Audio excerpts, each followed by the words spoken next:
sumeblak sorote duman pratangga pati sunare dinapit gunung temah temlawu sorok lembayung sumanggurat lembang socane nganggo rapuh naratas sunaring diwan arako tinampi siramping pendopo dalem cemoro gading marmo datang muka kawis tinggal gila puneng sirang abet mantulaken sorote diwan pratangga pati kaliyan nyebut asmaning Gusti ingkang maha welas lan sarta maha asih amor wani naragwa kandha undita ingkang minangka dadya pambukaning carita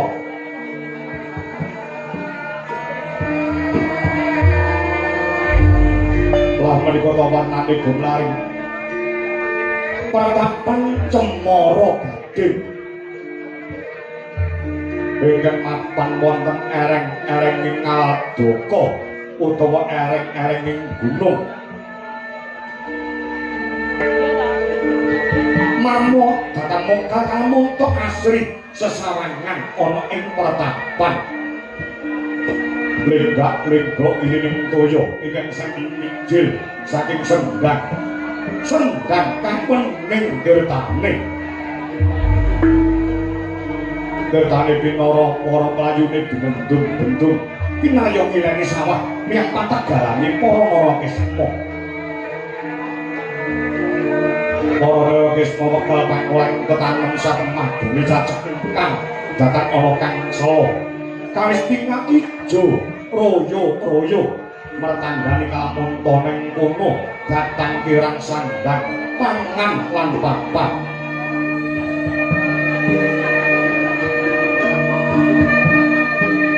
lasinen bangkeng minangka dadi ketuan ganing pertapan cemara gading ingkang pus ndungkap yus uwa nggih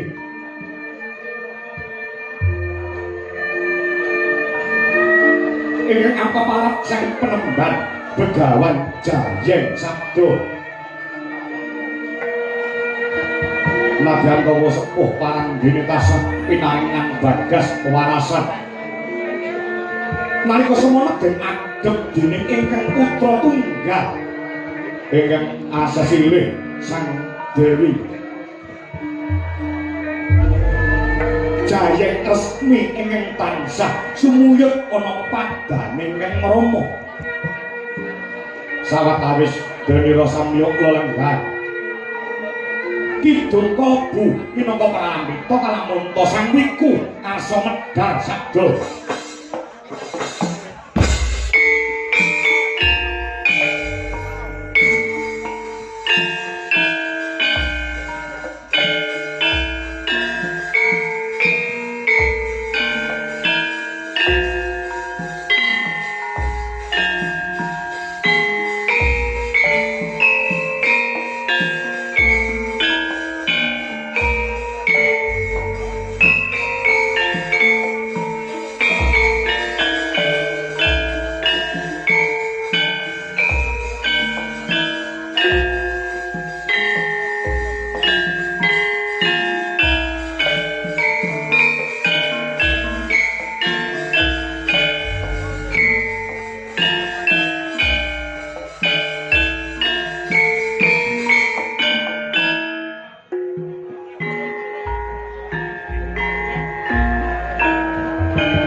Lirik bulut kaporopo risang moroke pati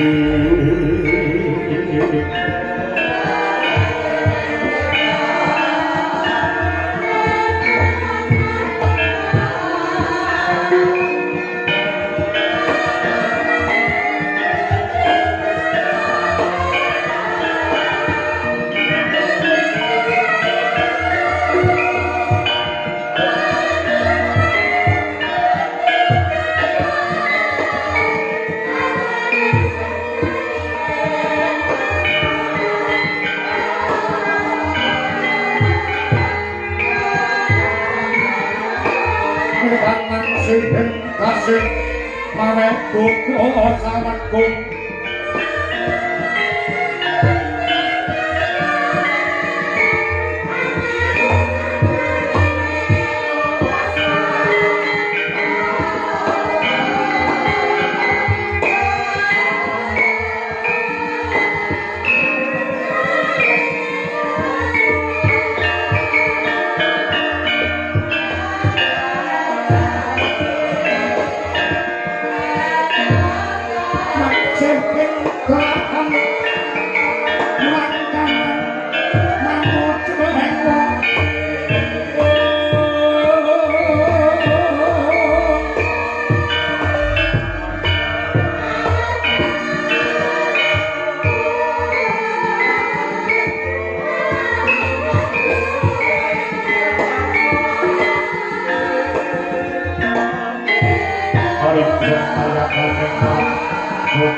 nduk Jayeng resmi.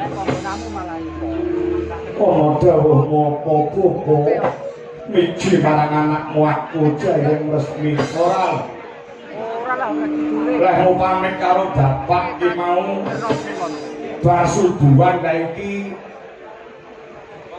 luhur kowe lagek mulih saka ngendi ya nduk Bobo nyuwun pangapura aku rada suwe nggonku ninggalake dalem kene ya mung ngestokake apa sing dadi kewajibaning anak menyang wong tuwa.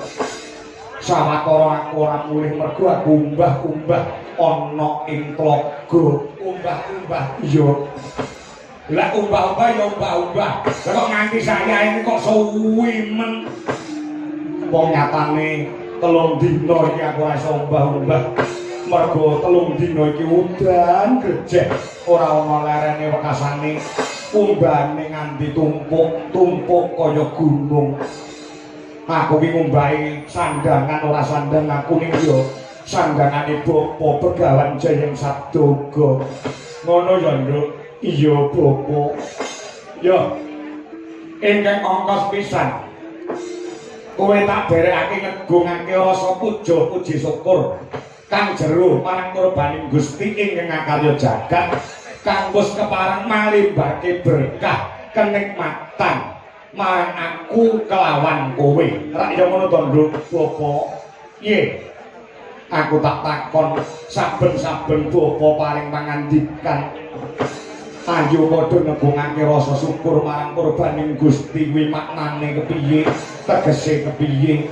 Syukur marang kurbaning Gusti kuwi wajib tumrap wong urip ning alam donya utawa tarima kasih jawane matur nuwun, Nduk. Matur nuwun. Iya. Karo sapa? Ya karo sing gawe urip. Mergo Gusti Allah paring dawuh lumantar kitab suci, sok sapa wonge gelem nyukuri kanikmatan kang sun paringake marang sira, yakti la azidanakum, yakti sun tambahi. Wala in kafartum. Sapa sing ora gelem nyukuri kanikmatan kang tak paringake marang kowe, he menungsa, siksaku yang amat pedih akan menimpa padamu wahai menungso sing ora gelem ngegungake rasa syukur marang panjenengan ingsun Allah. Lah kuwi lho, Nduk. Sing tak nggo paugeran, sing tak nggo pancatan. Muka yen to tanpa berkah Gusti ingkang ngakarya jagat, aku karo kowe iso silaturahmi, iso jejagongan ana ing papan iki. Rak yo ngono to, Nduk. Pancen bener pengendikaning Bapa penembang. Nikmat sempat, nikmat sehat, nikmat selamat kuwi kudu disyukuri rina pantarane wengi. Conto bengi iki. Upama awake dhewe ora diwenehi nikmat sempat karo sing gawe urip, apa kelakon iso sapet jagong ana ing papan kene. Rak yo ngono to, Nduk. Mesti enek acara liyane saengga aku karo kowe ora iso sapet jagong kanthi pertitis kadidene bengi iki. Rak yo ngono. Iya. Bener ngandikaning Bapa. Lah sing angka 2 nikmat sehat. Lah iki lho, lah iki lho. Sing kudu awake dhewe matur nuwun karo Gusti Allah. Pinikmat sehat. Mergo apa? Puluh-puluh duwe bondo pirang-pirang. Puluh-puluh duwe omah sing magrong-magrong. Puluh-puluh duweni kendaraan sing pirang-pirang. Puluh-puluh duwe bojo ayu. Nek karo Gusti Allah ora diwenehi sehat, kapan anggone bisa ngenyami kanikmatan kang diparingake karo aku karo kowe. Jadi sehat kuwi penting. Loh, nemen. Nomor 1 urip nang donya kuwi sing penting sehat. Ngono. Sing penting awake waras, awake sehat. Nek awake waras arep mangan kae ora apa-apa, arep ngombe kae ora apa-apa. Coba nek awake kebak karo penyakit. Duit duwe. Pirang-pirang para turah-turah. Tuku gula kuat yen perlu iso ngedekne pabrik gula. Ning karo dokter ora entuk ngombe sing mengandung gula. Mergo apa? Kena penyakit uyuh legi ya jare. Uyuh legi kuwi apa? Kencing manis. Duit duwe pirang-pirang. Tuku sate kambing kuat. Ya toh, yen perlu sak bakule sate to kuat dituku. Ning karo dokter ora entuk mangan sate kambing mergo duweni penyakit ludira inggil utawa darah tinggi. Jajak, kaya ngono ki kapan anggone ngrasakne kanikmatan urip ana ing alam donya. Mangan iki ra entuk, ngombe iki ra entuk, ngombe iki dilarang, mangan kae dilarang. Coba kaya ngono ora grantes ana ing ati. Dadi sehat kuwi penting, sehat kuwi penting. Sehate raga nganggo ulah raga ngetokne keringet. Aja nganti kena penyakit. Tenang, Nduk. Wis ta. Wong nek wis kena penyakit, saya-saya kena penyakit jero utawa penyakit dalam. Kuwi angel tamban-tambanane.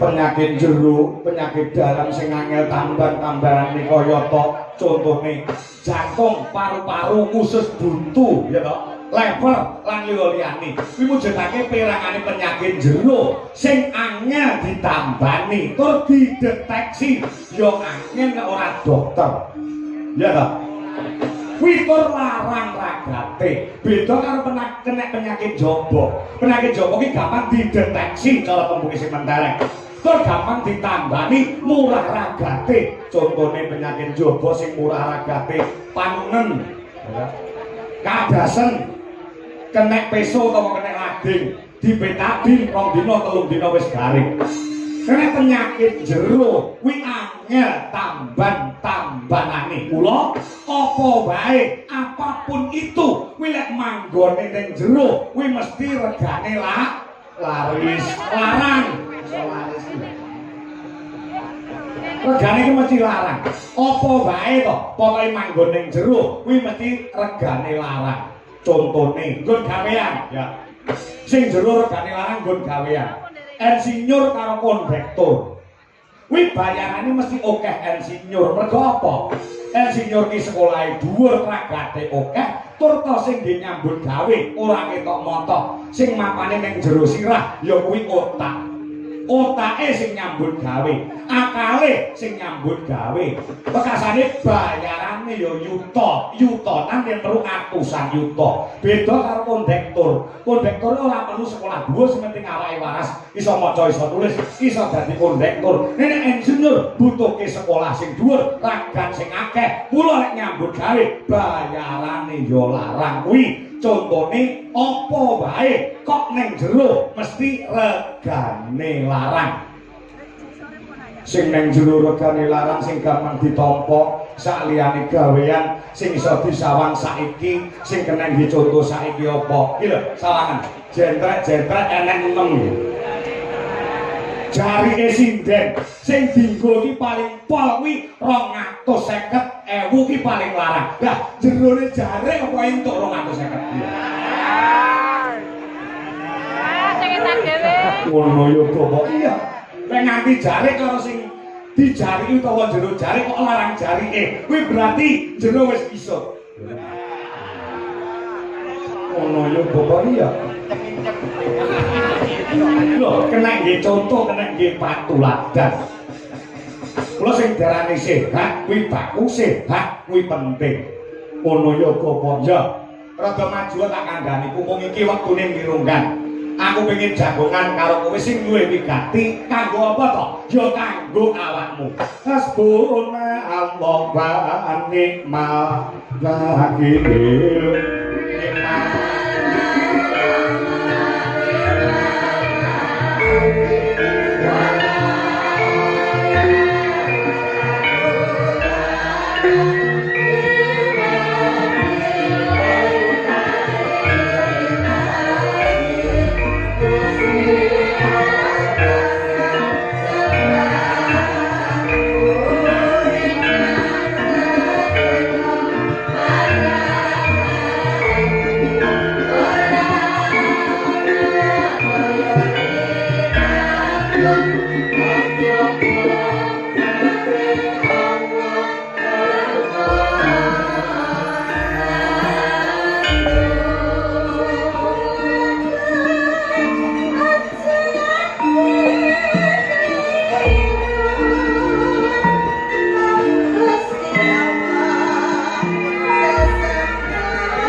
Itu jare anyar-anyar lah.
Apa? Lek mau tuku rokok wis. Lah ora dikeki rokok karo Pak Gianto Pitik. Jane wis dikeki ning kleru kok. Jeneng rokok Sampurna Sampurna Mil dikeki Penagol. Lah gune Sampurna Mil lagi dikeki Penagol. Ono yo kok. Akhire keten eleh tuku dhewe ya. Nduk, apa ana dawuhmu apa, Bobo? Aku wong tuamu, aku bapakmu. Tutur uwur karo sembur kuwi wajibane wong tuwa. Merga wong tuwa kuwi duwe kewajiban yen to duwe anak, anake wis lair, kuwi menehi jeneng sing apik asma Winarya Japa. Kuwi sepisanan. Lah sing sak banjure ya kuwi dewasake marang anak. Iya ta? Gedhekne kelawan anak. Sing angka sak banjure ya kuwi nyekolahne anak sak dhuwur-dhuwure kuwi kewajibane wong tuwa. Lah sing pungkasan kewajibane wong tuwa nek anak wis dewasa, wis sekolah kanthi pinter, ngeraih gelar sarjana, kuwi ngrabekke karo anak mau. Yen to wong tuwa wis ngrabekke anak tegese wis gugur kewajibane wong tuwa. Ora ngono to, Nduk? Iya ngestake dawuh. Lah iki dina rumangsaku lehku dadi bapakmu nganti slendro rasaku. Aku nglairke kowe sing nglairke aku mbok. Iya mbokmu sing manak ki mbok. Bener sing manak mbokmu, nek sing menek mbokmu aku. Nek ora mbokmu tak penek apa iso manak kowe. Wis tak gedhekke, wis tak sekolahne kanthi pinter. Ya ta. Wis gelar sarjana. Lah bapak kepengin tuntas kewajibane wong tuwa ya kuwi mala kramake utawa ngrabekne kowe, Nduk Resmi. Umurmu saiki pira? 24 ya wis punjul selawe mlaku. Adalah. Lho. Wong desa kaya dene ana ing pertapan Cemara Gading kene, cah wedok iki umure liwat 22 kok urung rabi. Kuwi cekala mangsa dirasani karo tangga teparu. Ge lho, kae rambak rabi-rabi kae perawan kasek. Lho. Umur kowe wis widak. Umur kowe wis widak.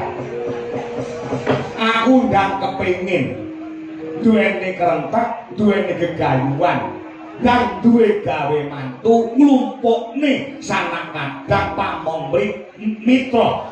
Dulur adok, dulur cedak pengen tak nglumpukke. Lekasane aku ndang pengen mantu awakmu.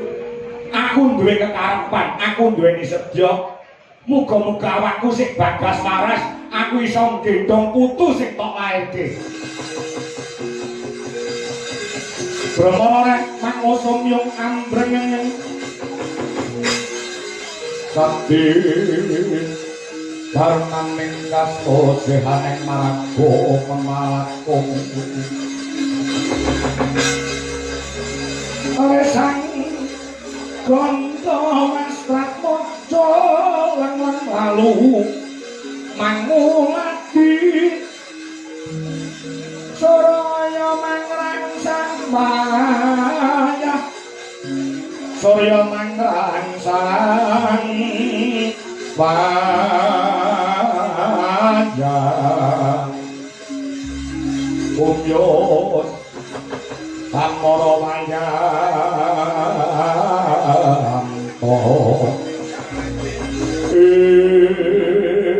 apa rong enek to, Nduk? Apa rong ana wong lanang sing mlebu ana ing atimu kowe meh selawe lho, Nduk, umurmu. Sekolahmu ya wis tuntas. Gonmu nuntut ilmu, golek ilmu ya wis rampung. Kowe iki ngenteni apa? Ngenteni apa? Aku ya babat pisan ora ndungak ing atase kowe nganti prawan. Meh umur 20 taun kok rong enek wong lanang sing nyedaki kowe iki. Jane enek apa?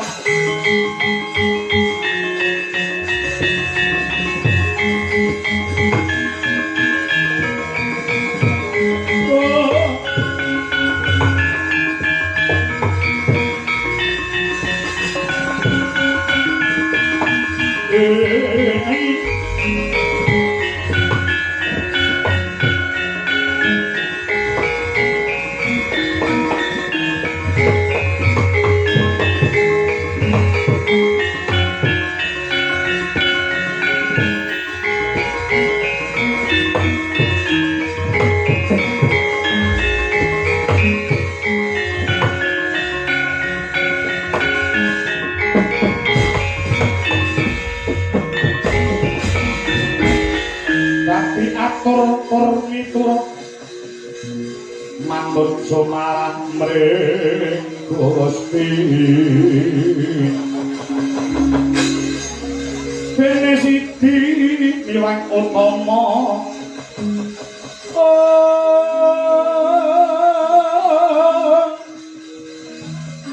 panindak ing praja ngadil bejo dadi bendoro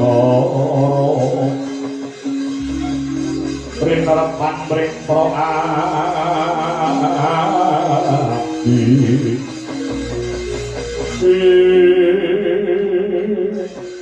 Bapak panjenengan mojo ngendika sing kaya ngono ta Bapak